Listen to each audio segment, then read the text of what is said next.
Welcome to the Venice of the East. In 2026, Suzhou has become the ultimate side trip from Shanghai, especially now that Canadians can visit completely visa-free for up to 30 days. Whether you want 1,000-year-old ancient canals or the world's largest shopping mall, this city is a total contrast of old and new. We spent 6 days here to show you exactly how to navigate this garden city in 2026. Let's explore. All right, we're entering Shantang Street. Let the chaos begin.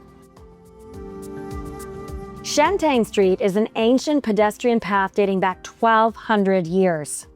So one of the famous things to do when you are walking along Shantang Road is to take a boat tour along the Shantang Canal. The Canal tour is a fascinating peek into ancient Suzhou life. Buildings cannot be renovated for heritage reasons, so much of the structures are standing as they have for decades. Our guide told us that many houses don't even have running water, electricity, or proper kitchens and laundry facilities. The residents here live like the old ways. Shantang Street on a Saturday night is busy, so you better be prepared. So Shantang Street in Suzhou actually has two sections to it. Has one section that is more the local section where you can buy local products. It's a lot noisier, a lot busier. Then the tourist side of things where it is quieter and you can go to different tourist shops, get souvenirs, all that kind of stuff. So kind of neat that you have things broken up into two different sections. All right, one thing you have to do when you're here in Suzhou is take a rickshaw ride. This is gonna be awesome, right? Yeah? All right. We're ready to go.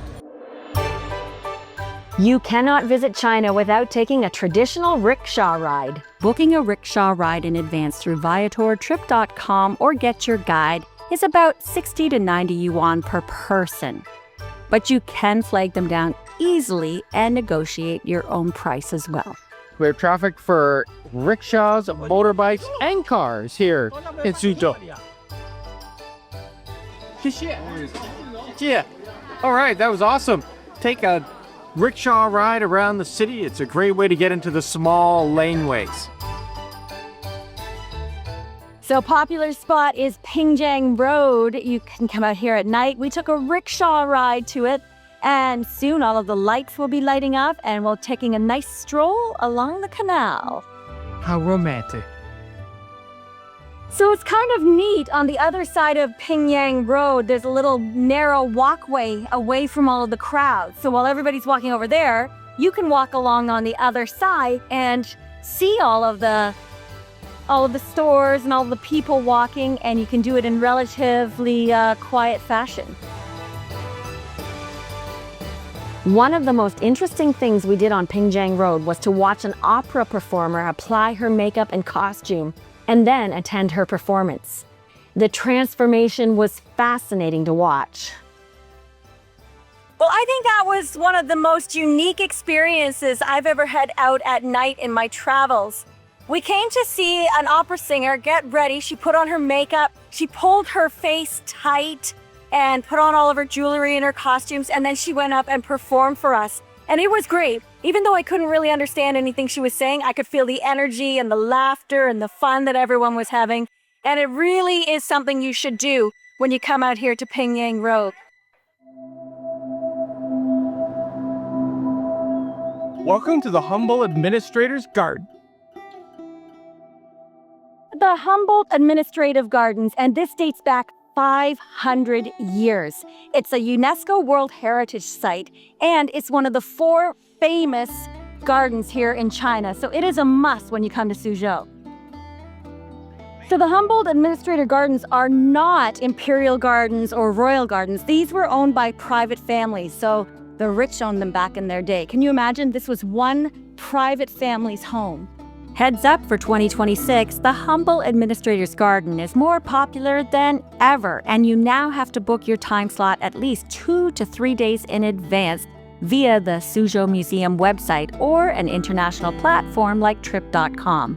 Tickets are about 80 to 90 yuan, which is about $18 Canadian, and they do scan your passport at the gate, so don't leave it at the hotel.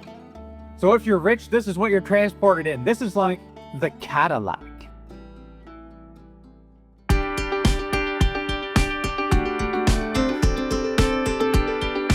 So this is pretty amazing. The old city gate dates back 2,500 years, and it is connected to the Panmen Garden, which is connected to the Pan Pacific Hotel.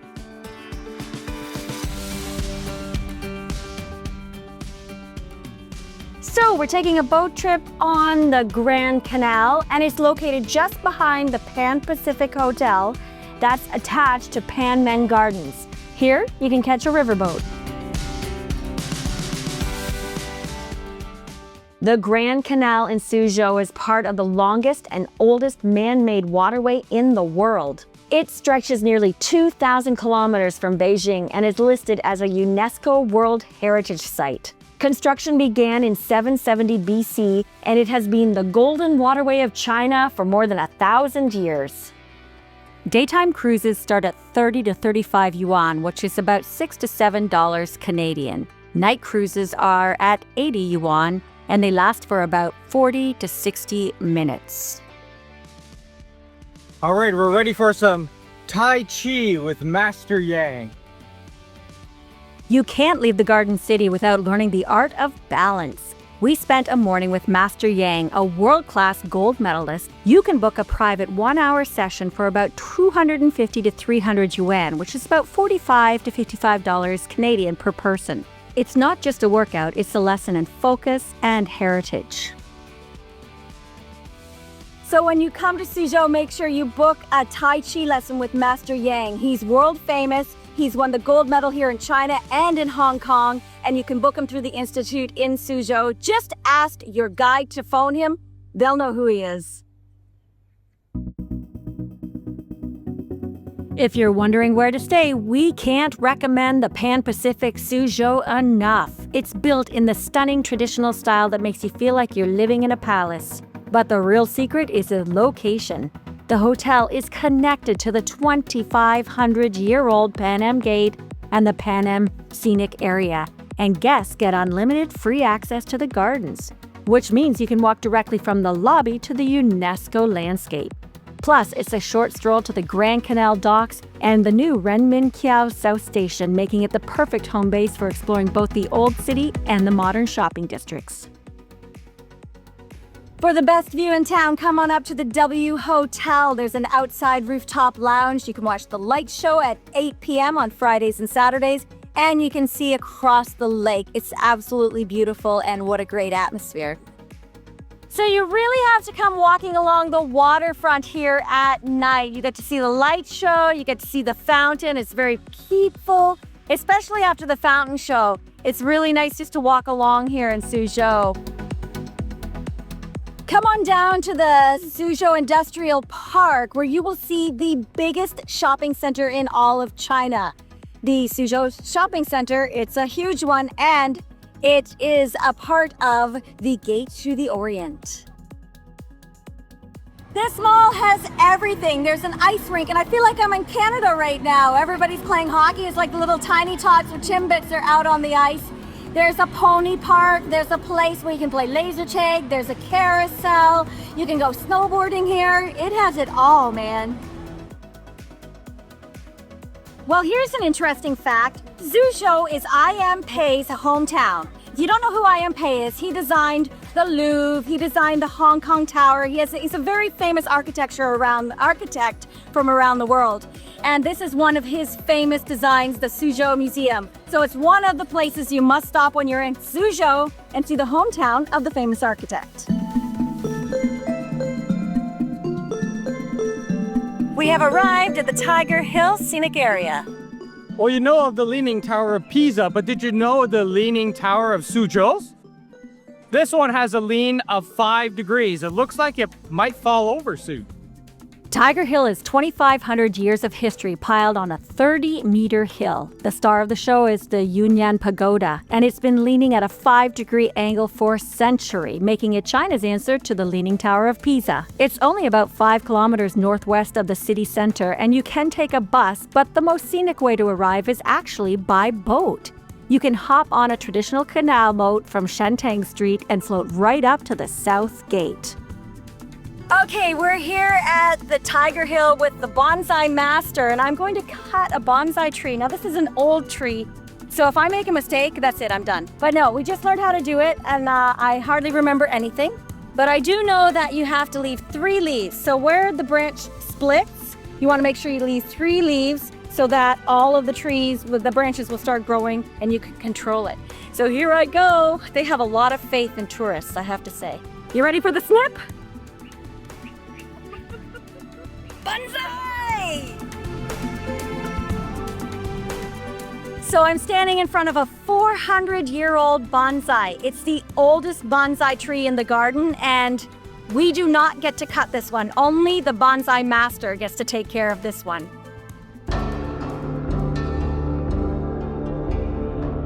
So a popular day trip from Suzhou is Tongli. There's all these beautiful canals and gardens around this city. It's only about an hour outside of Suzhou. It's a peaceful day riding down the canals of Tongli. Tongli is one of the 6 famous ancient towns south of the Yangtze River. It truly lives up to its reputation as the Venice of the East. Get lost in the back streets of town and be sure to take a gondola ride to experience the views from the water. Like Suzhou, it has a garden retreat that is worth a visit, and there are ancient bridges, temples, and historic residents dating back to the Qing dynasty. You can avoid the queue by purchasing tickets online at Get Your Guide, starting at about 40 Canadian dollars. We are in Lion Grove Gardens, and it is famous for its multi-level rock formation. It's another UNESCO World Heritage Site in Suzhou and definitely worth visiting. Be aware though, there are a lot of crowds and it's kind of small in here and it's tight because it's all rock formations and rock mazes.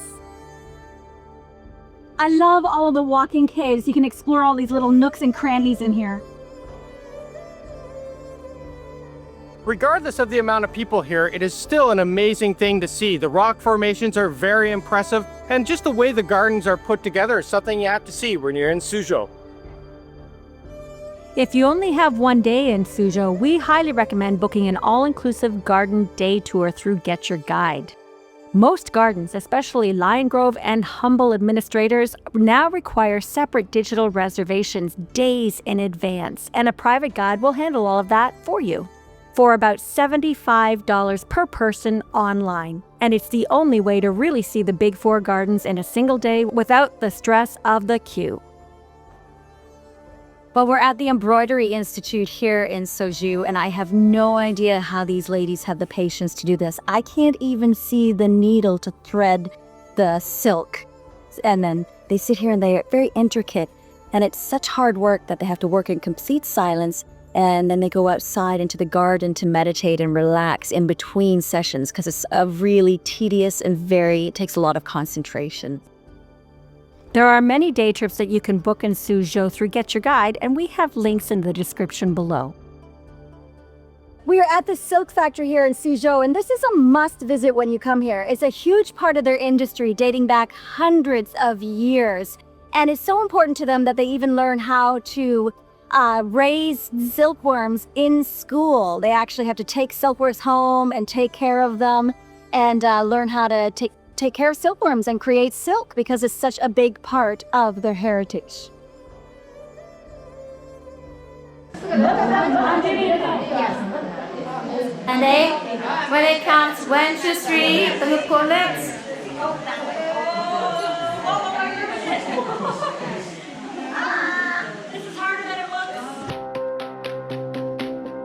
So Suzhou is one of the largest silk makers in the world, and there are a lot of wedding dresses here. It's actually the largest supplier of wedding dresses in China, so you must book a tour to see some of them. And if you do visit a wedding dress factory, make sure you visit Jishi. It is the biggest in all of China. So you can buy everything along this street. If you want spices, if you want silk, if you want souvenirs, embroidery, wedding dresses, silk dresses, it's got it all. So if you want to come to Suzhou and do some of your shopping, this is the place to do it. Suzhou is a memorable place to visit. While many people only do a day trip from Shanghai, we barely scratched the surface with 6 days in the city. So do yourself a favor and spend a few days exploring this historic part of China. If you enjoyed our video, be sure to subscribe and ring the bell for update notifications. We put up new travel videos each week, and we don't want you to miss a thing. And check out the links in our description below for all of the tours that we recommend in Suzhou.